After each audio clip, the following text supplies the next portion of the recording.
क्या आप जानते हैं मृत्यु के बाद आत्मा क्या खाती है?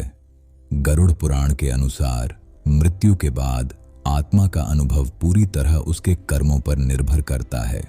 यहाँ खाना का मतलब सामान्य भोजन नहीं, बल्कि सूक्ष्म भोग होता है।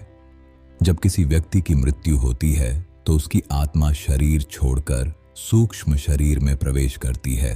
इस अवस्था में आत्मा को भूख और प्यास महसूस होती है, लेकिन वह भौतिक भोजन नहीं कर सकती। गरुड़ पुराण में बताया गया है कि परिजनों द्वारा किया गया श्राद्ध और पिंडदान ही आत्मा का भोजन बनता है। मृत्यु के बाद पहले 10 से 13 दिनों तक आत्मा पृथ्वी के आसपास ही रहती है और इस दौरान किया गया पिंडदान उसे ऊर्जा के रूप में प्राप्त होता है। अब सवाल है, क्या हर आत्मा को यह भोजन मिलता है? गरुड़ पुराण के अनुसार अच्छे कर्म करने वाली आत्मा को शांति, सुख और दिव्य ऊर्जा मिलती है, लेकिन बुरे कर्म करने वाली आत्मा को भूख, प्यास और कष्ट का सामना करना पड़ता है।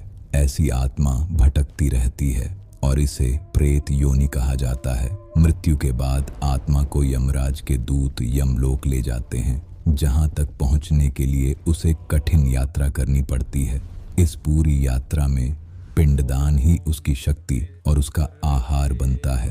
असल में गरुड़ पुराण में भोजन का अर्थ है पुण्य कर्मों का फल, श्राद्ध से प्राप्त ऊर्जा और आत्मिक संतोष। यानी आत्मा अन्न नहीं बल्कि अपने कर्मों का फल खाती है, और अगर आत्मा ने अच्छे कर्म किए हों तो वह धीरे धीरे मोक्ष की ओर बढ़ती है, जहां उसे किसी भी भोजन या भोग की आवश्यकता नहीं रहती।